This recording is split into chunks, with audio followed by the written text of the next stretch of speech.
Hello दोस्तों। आप सभी का स्वागत है इस नए पॉडकास्ट में। पॉडकास्ट में कोई गेस्ट तो नहीं बल्कि एक धर्मवीर भारती जी की किताब है गुनाहों का देवता, और मैं इसे रिकॉर्ड कर रहा हूँ। तो चलिए कहानी में चलते हैं। अगर पुराने जमाने की नगर देवता की और ग्राम देवता की कल्पनाएं आज भी मान्य होती तो मैं कहता कि इलाहाबाद का नगर देवता ज़रूर कोई रोमांटिक कलाकार है। ऐसा लगता है कि शहर की बनावट, गठन, जिंदगी और रहन सहन में कोई बंधे बंधाए नियम नहीं, कहीं कोई कसाव नहीं, हर जगह एक स्वच्छंद खुलाव, एक बिखरी हुई सी अनियमितता।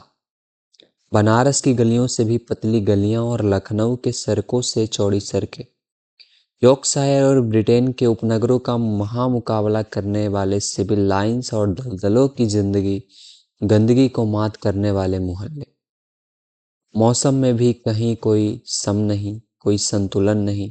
सुबहें मलयजी, दोपहरे अंगारी तो शामें बिल्कुल रेशमी। धरती ऐसी कि सहारा के रेगिस्तान की तरह बालू भी मिले, मालवा की तरह हरे भरे खेत भी मिले और उसर और परती की भी कमी नहीं।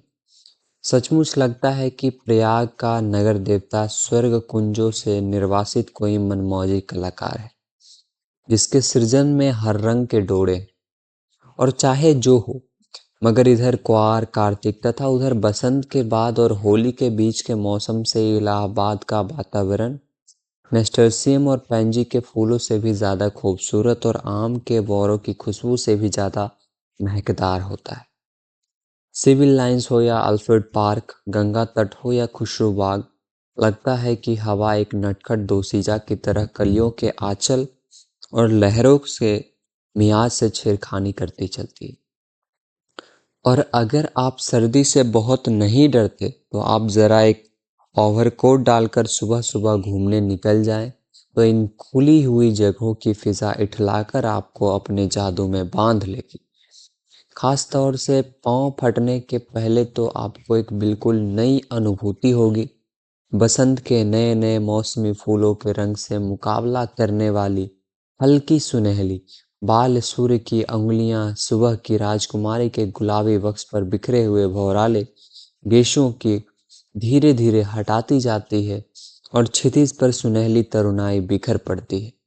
एक ऐसी ही खुशनुमा सुबह थी, और जिसकी कहानी मैं कहने जा रहा हूँ वह सुबह से भी ज्यादा मासूम युवक प्रभाती गाकर फूलों को जगाने वाले देवदूत की तरह अल्फ्रेड पार्क के लॉन पर फूलों की सरजमी के किनारे किनारे घूम रहा था। कत्थई स्वीट पी के रंग का पश्मीने का लंबा कोट, जिसका एक कॉलर उठा हुआ था और दूसरे कॉलर में सरों की एक पत्ती बटन होल में लगी हुई थी। सफेद मक्खन जीन की पतली पैंट और पैरों में सफेद जरी की पेशावरी सैंडलें, भरा हुआ गोरा चेहरा और ऊंचे चमकते हुए माथे पर झूलती हुई एक बूढ़ी लट। चलते चलते उसने एक रंग बिरंगा गुच्छा इकट्ठा कर लिया था और रह रह कर वह उसे सूंघ लेता था। तो दोस्तों, ये था कैरेक्टर, मतलब फर्स्ट प्रेजेंटेशन ऑफ हमारा चंदर का। चलिए आगे बढ़ते हैं। पूरब के आसमान की गुलाबी पंखुड़ियां बिखरने लगी थी। सुनहले पराग की एक बौछार सुबह के ताजे फूलों पर बिछ रही थी। अरे सुबह हो गई, उसने चौंक कर कहा और पास की एक बेंच पर बैठ गया। सामने से एक माली आ रहा था। क्यों जी, लाइब्रेरी खुल गई? अभी नहीं बाबूजी, उसने जवाब दिया। वह फिर संतोष से बैठ गया और फूलों की पंखुड़ियां नोचकर नीचे फेंकने लगा। जमीन पर बिछाने वाली सोने की चादर परतों पर परतें बिछाती जा रही थी और पैरों की छायाओं का रंग गहराने लगा था। मतलब ये कोई सोना नहीं बिछ रहा है, एक्चुअली सनलाइट जो है वो उसे सुनहरा बोल रहा है, और यही मतलब सुबह होते होते और बढ़ रहा था। ठीक है। उसकी बेंच के नीचे फूलों की चुनी हुई पत्तियां बिखरी थी और अब उसके पास सिर्फ एक फूल बाकी रह गया था। हल्के फालसाई रंग के उस फूल पर गहरे बैजनी डोरे थे। हेलो कपूर, सहसा किसी ने पीछे से कंधे पर हाथ रखकर कहा। यहाँ क्या झक मार रहे हो सुबह सुबह? उसने मुड़कर पीछे देखा। अरे आओ ठाकुर साहब, आओ यार बैठो, लाइब्रेरी खुलने का इंतजार कर रहा हूं। क्यों? यूनिवर्सिटी लाइब्रेरी चाट डाली? अब इसे तो शरीफ लोगों के लिए छोड़ दो। शरीफ लोगों ही के लिए छोड़ रहा हूँ। डॉक्टर शुक्ला की लड़की है ना, वह इसकी मेंबर बनना चाहती है, तो मुझे आना पड़ा। उसी का इंतजार भी कर रहा हूँ। डॉक्टर शुक्ला तो पॉलिटिक्स डिपार्टमेंट में है। नहीं, गवर्नमेंट साइकोलॉजिकल ब्यूरो में। और तुम पॉलिटिक्स में रिसर्च कर रहे हो? नहीं, इकोनॉमिक्स में। बहुत अच्छे।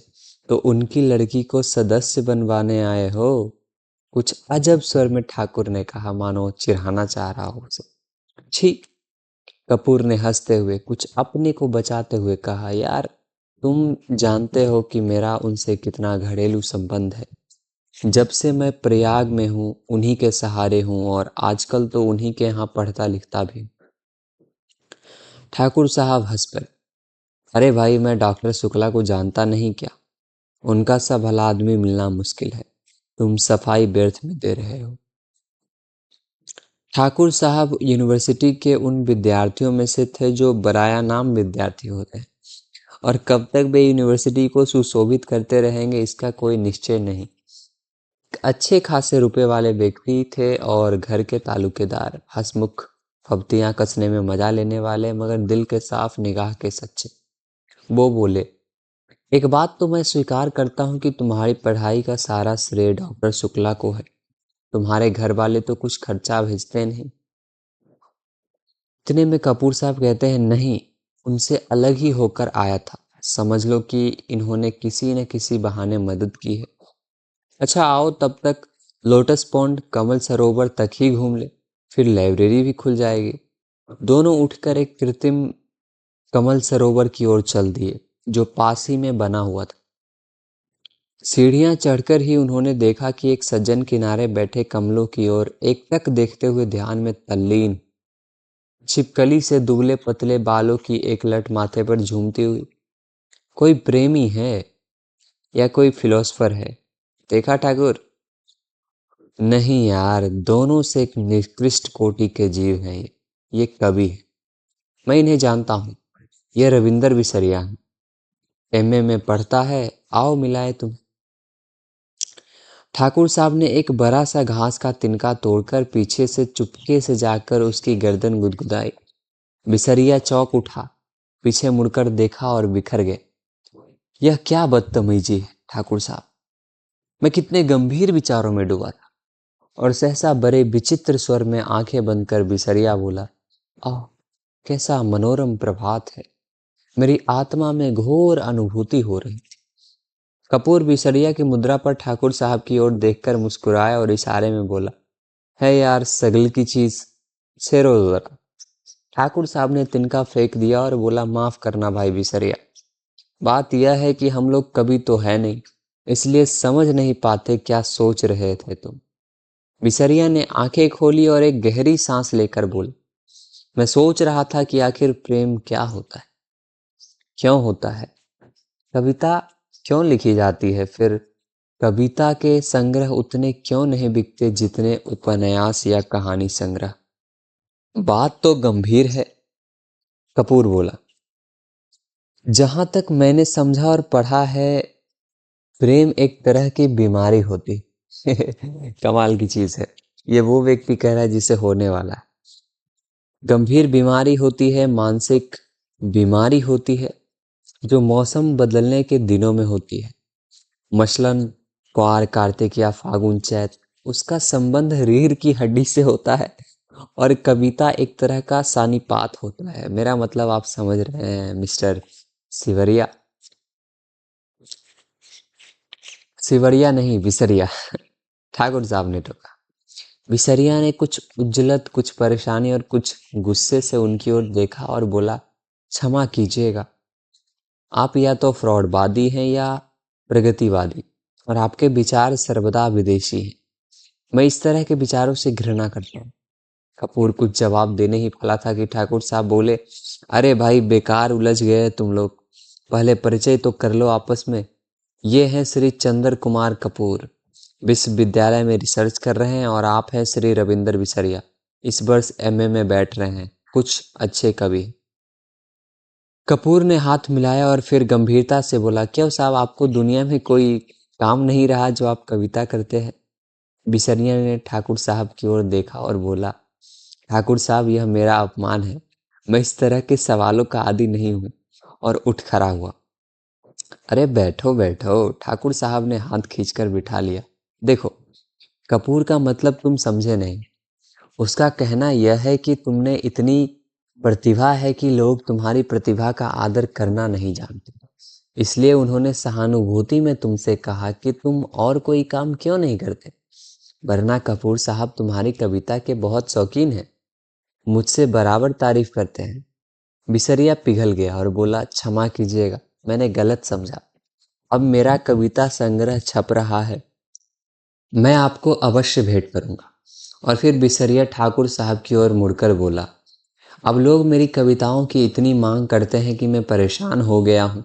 अभी कल त्रिवेणी के संपादक मिले, कहने लगे अपना चित्र दे दो। मैंने कहा कि कोई चित्र नहीं है, तो पीछे पड़ गए। आखिरकार मैंने आइडेंटिटी कार्ड उठाकर दे दिया। वाह, कपूर बोला, मान गए आपको हम। तो आप राष्ट्रीय कविता लिखते हैं या प्रेम की? जब जैसा अवसर हो, ठाकुर साहब ने जर दिया। वैसे तो यह वारफ्रंट का कवि सम्मेलन, शराबबंदी कॉन्फ्रेंस का कवि सम्मेलन, शादी ब्याह का कवि सम्मेलन, साहित्य सम्मेलन या कवि सम्मेलन की सभी जगह बुलाए जाते हैं। बड़ा यश है इनका। बिसरिया ने प्रशंसा से मुग्ध होकर देखा, मगर फिर एक गर्व का भाव मुंह पर लाकर गंभीर हो गया। कपूर थोड़ी देर चुप रहा, फिर बोला, तो कुछ लोगों को भी सुनाइए ना। अभी तो मूड नहीं है, बिसरिया बोला। ठाकुर साहब बिसरिया को पिछले 5 सालों से जानते थे।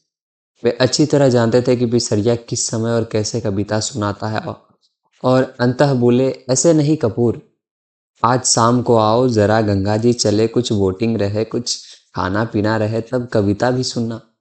कपूर को वोटिंग का बेहद शौक, फौरन राजी हो गया और शाम का विस्तृत कार्यक्रम बन गया, बिल्कुल प्लान। इतने में एक कार उधर से लाइब्रेरी की ओर गुजरी। कपूर ने देखा और बोला, अच्छा ठाकुर साहब, मुझे तो इजाज़त दीजिए, अब चलूं लाइब्रेरी में। वो लोग आ गए। आप कहाँ चल रहे हैं? मैं ज़रा जिमखाने की ओर जा रहा हूँ। अच्छा भाई, तो शाम को पक्की रही? बिल्कुल पक्की, कपूर बोला और चल दिया। लाइब्रेरी के पोर्टिको में कार रुकी और उसके अंदर ही डॉक्टर साहब की लड़की बैठी थी, सुधा। अब सुधा चंदर, क्या बात होगी, क्या होगा, ये अगले वीडियो में। तो तब तक के लिए गाइस, आप अपना बहुत ख्याल रखिए और सुनते रहिए। सोने से पहले